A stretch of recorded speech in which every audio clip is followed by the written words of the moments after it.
mentioned, this is not an ad for cows. It is also to cover a serious injury I got here in Istanbul.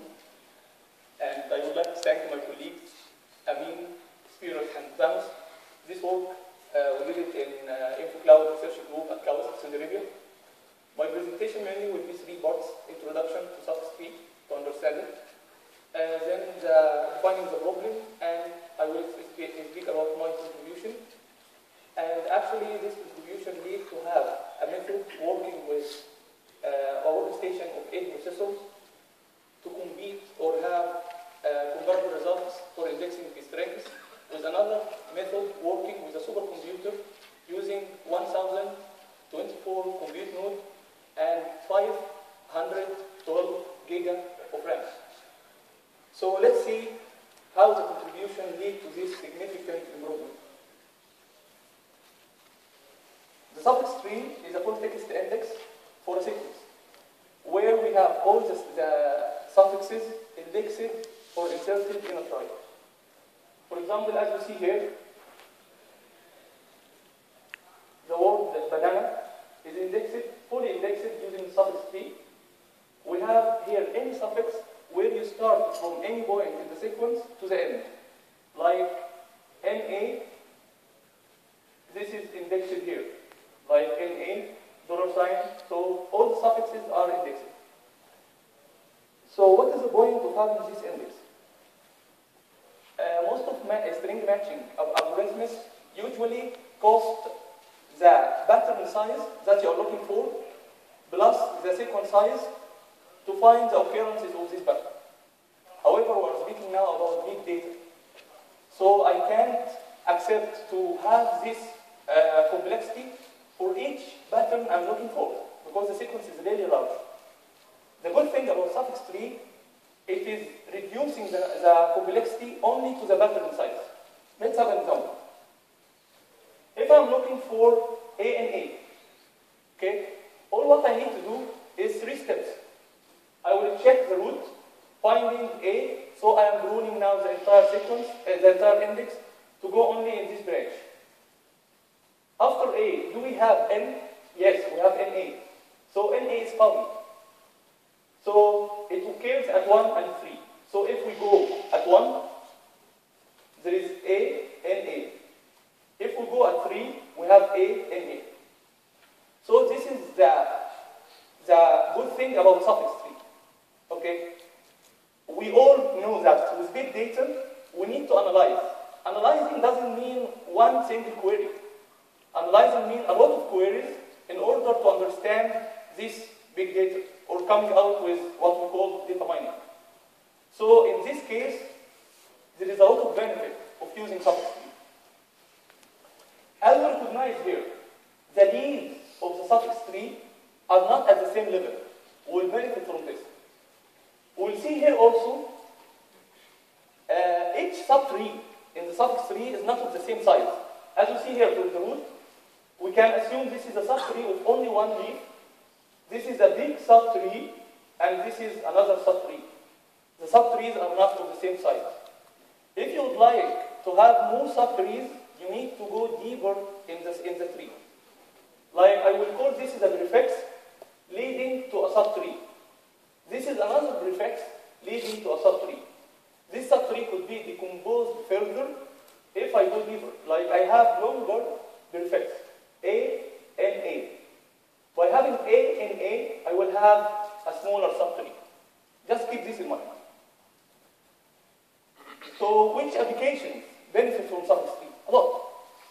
Bioinformatics, time series, identifying common functionality in business processes, sequence alignment, and log analysis. These applications really dealing with the big data. When we speak about log analysis, it is huge. Like Google, for example, capturing each click from each user to a website. Imagine with me how large is the log.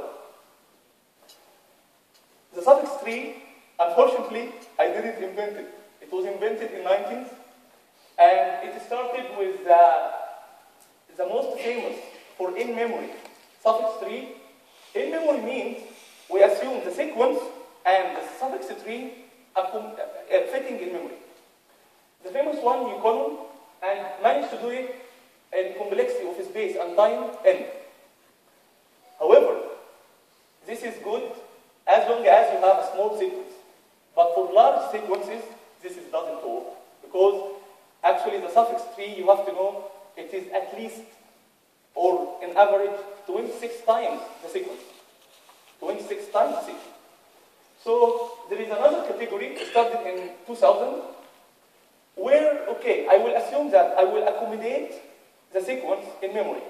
However, the suffix tree will be decomposed into subtrees stored in disk. Okay, we call this semi-disk based. This has become now n squared. Although the good thing about this n squared algorithm, it can scale to larger sequences, comparing with in-memory. But there is still a limitation. I can't guarantee to accommodate the entire sequence in memory. Because also we are now, yes, we have larger memory, but we have big data, larger than what we have from memory. So once the sequence is larger than the available memory, it is in the disk. And these techniques need to read it from disk randomly, which is too much time. In 2009, it started in Sigmund. Wavefront has been published in Sigmund 2009 and got the best paper there for parallelizing this algorithm. The main contribution there is moving from random access to the sequence, which is out of the code, to sequential access. How they did that? Actually, the main thing is to know how to branch in the suffix tree. So they divide two buffers, outer and inner, and joining these two buffers together by filling the buffer with a string. By doing that, while joining the two buffers, he finds out where is the branches. By doing that, he managed to make it sequential. The other technique makes something else, dividing the sequence into pieces and generate suffix arrays and then merge these suffix arrays later. But keep in mind, these suffix arrays is larger than the sequence, like 26 times the actual sequence. So you are merging too much data. The first wavefront is good, but it has a problem when it scans efficiency. And the other technique has a problem of parallelization. There is no apparent version because communication overhead is too much for merging phase. Now our motivation. The serial execution, the best serial execution, indexing the entire human genome in 3 hours, serial execution, which is too much for nowadays application. The faster and parallel execution can make it in 15 minutes using 1024 cores, 500 gigabytes of RAM. This is too much money. So what we are going to show today is our technique. The challenging here, or the problem statement, is how to construct within limited memory very large sequences in different system architecture. Not necessarily multi-core system or clusters or supercomputer. I would like to work with any. So this is now our method, our contribution. Now we developed Allam, and this stands for elastic range, which we'll see now. We managed to construct disk-based subtrees, where each subtree fitting in memory. And we are supporting different alphabets with minimal overhead. Different architectures. Finally, our focus was to achieve high memory efficiency to reduce I/O cost, cache misses, and imbalance as we are working in parallel. How it works? Conceptually, the first phase of our work is to come out with a set of variable length prefixes, as we mentioned before. These variable length prefixes, I guarantee for sure, when I construct the tree, coming from this prefix is going to fit in memory. However, the subtrees are not of the same size. So we have this in-memory tree, including all directions in the tree. Then leaving subtrees. What we did, because the subtrees is not of the same size, but fitting in memory, we did groups. The benefit of the groups, when I group a set of subtrees, as long as this group fitting in memory, I am now scanning the sequence, not for each subtree, but for the entire group. So this is lead to reduce the I/O cost. And more important, load balance. Balance workload, because I have now groups of subtrees almost of same size. Okay, now I have a set of variable length prefixes. How do we construct the suffix tree? Now this is the main algorithm for constructing the suffix tree. Let's demonstrate this algorithm using the TG. See, now I have this sequence and I have a prefix that is going to lead to a suffix tree fitting in memory. TG. How I will start? Easily, I will first find all occurrences of TG inside the sequence. I have 7 occurrences. The white color is the 7 occurrences of TG, where I have TG, TG, TG, and so on. Now I will start easily by having an array of the occurrences.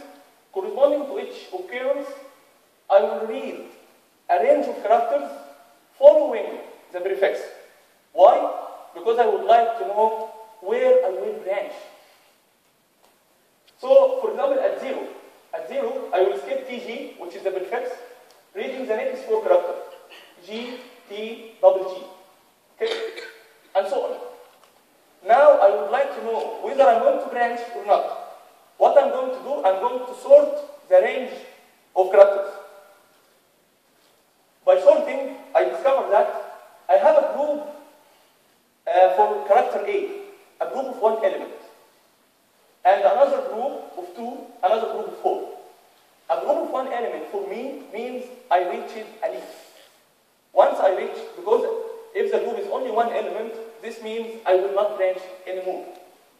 So what I do here, adding a leaf and the label of this leaf. However, we have more work to do with other areas. We call it active area. This means you need to do more sorting. So I will sort again using the next character.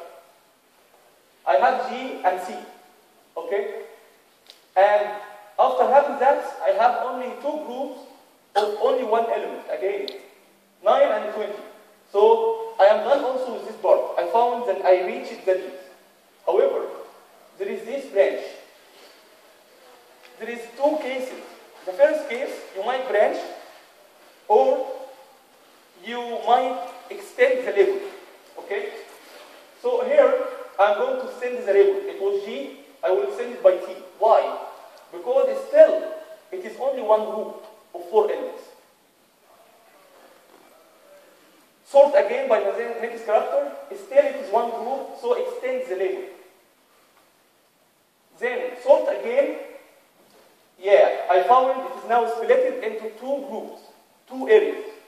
1 group with C and 1 group end with G. I need to do more work. Oh, but the range that I got it from the string is now done. I need to read more. So I will go to read more ranges. Keep in mind, these ranges, now I am only working with 4 elements out of 7. I am done with 3, because the leaves are not in the same level. But there is another point. I am very conscious about cache efficiency. I would like to remove any pointers in my construction. So instead of constructing the suffix tree while I am maintaining this data structure, I would like to delete, not just to move this pointer. What I'm doing, as you see here, this data structure, I replace it with array data structure. And instead of having a node denoting an active area, I can just say that this node saying there is an active area starting in the array at 3, and it includes 4 elements. What I can do, I can have an array saying at 3 there is 4 elements. From this point, read the next 4, and this is my area. Okay? So now by doing that, I managed to represent the tree structure only as set of arrays. And this is lead to better cache efficiency, as we will see. Now, the main challenging now, I am reading range and range of characters. I would like to access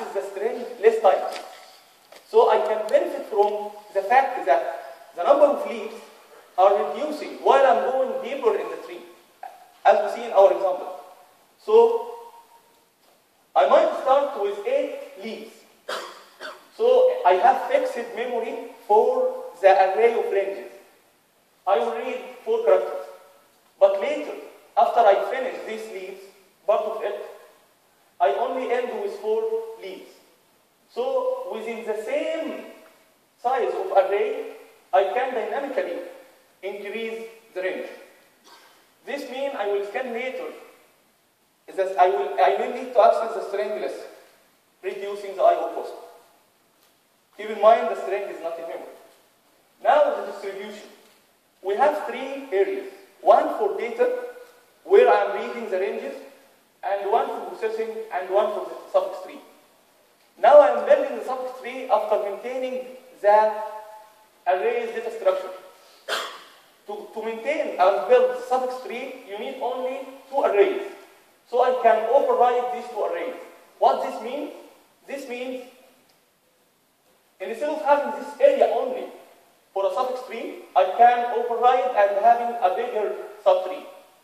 Bigger subtree, less number of subtrees, and less scans to the sequence.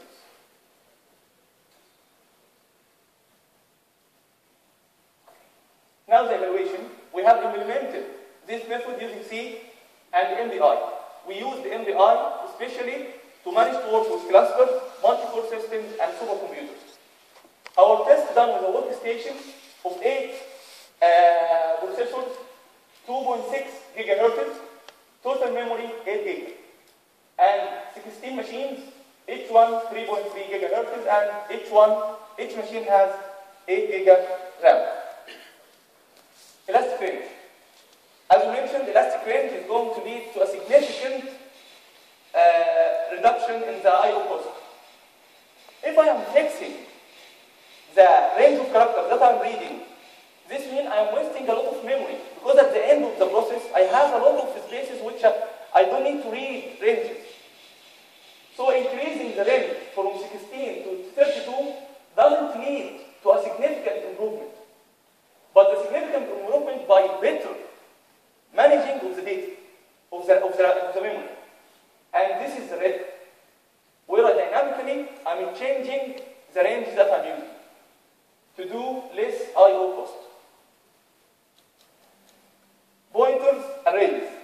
Now I hate pointers, but I like this one. Okay, so here pointers are leading to a lot of cache misses. However, the arrays data structure making a big gap and also benefiting from the more memory. If you see the slope of this line, much better of the slope of this line. Okay, now this is our approach. What about others? We have 2 out-of-core techniques for sequential access.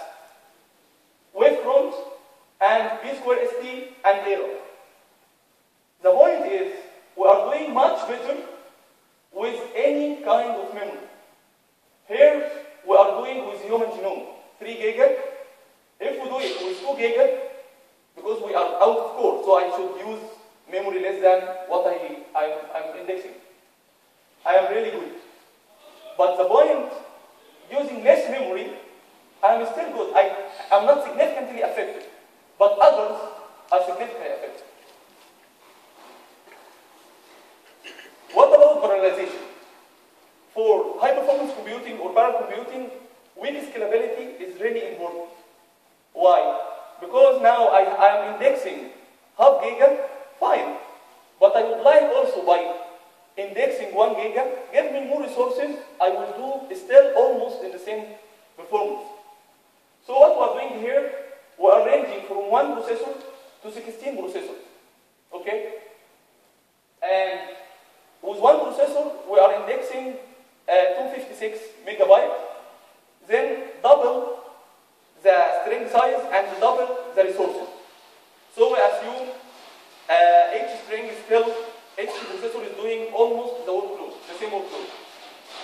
And as you see here, once the sequence size increasing, there is a really significant effect in in the competitor. And this is the only method available today for parallel execution before us. What is the concluding remarks? The concluding remarks, we had a method constructing the entire human genome in 15 minutes using 1024 code, using 512 giga of RAM, which is very expensive, not available to everyone in a supercomputer. However, using our contribution, we have now a method working in a Dell workstation, giving me a comparable time, which 21 minutes. If you would like to use more, resources like a cluster, you can do it in 14 minutes. Actually, this is the total RAM available in the cluster, but I'm not using all these RAM. I'm using, in this test, only one machine with maybe 1 giga RAM. What is the benefit out of that? We already have too much data. I can provide you now 2 tera of RAM. How much does it cost to have it? And if you provided me this 2 tera, I'm still working fine with it. But for cloud computing, less memory means for me less price. Imagine with me, I can rent from Amazon these figures. I got it 1 month ago from Amazon website. I can rent 100 instances per hour using 600 megabytes only for $2. And actually, our algorithm will work really fine. Why? Because less memory means more subtrees. Because I am fitting these subtrees in memory. So I have more subtrees. And using the groups, I will have balanced workload. So I'm doing also good in parallelization. So this is actually the objective that we need. I mean, the community looking for good cloud-oriented methods should focus with this to provide less cost. There is another point. If your algorithm really needs more memory, more than 68 gigabytes, Amazon doesn't provide. And this is going to cost you a lot. So I know you are looking for this slide now. So just to conclude, we are the fastest to date, providing support for different alphabets, working very fine with limited resources, and working in different system architectures. And this is really this study encouraging me and maybe encouraging you also to rethink again about our cloud-oriented methods. We need to focus more with memory efficiency and cache efficiency. At the moment, we are optimizing our technique to work with supercomputers where it is diskless. And the main thing now of our work, we are building a cloud-oriented string query engine where it is not only ionary operation, it is, compound operation. Because ionary operation, I'm not only looking for matching. Matching will give me a lot of results. But over this matching, maybe I would like to generate motives, extracting motives from what? Matching according to my application. And suffix trees is really large. So we are trying to query this suffix trees while it is compressed. And that's it. Thank you very much.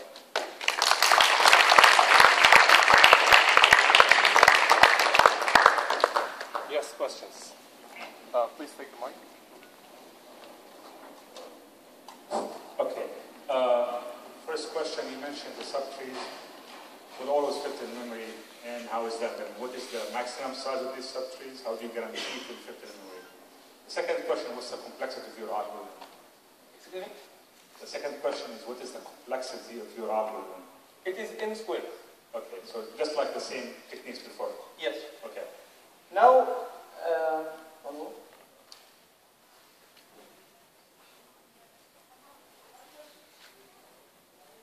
Concerning how you guarantee the suffix tree is going to fit in memory, the subtree.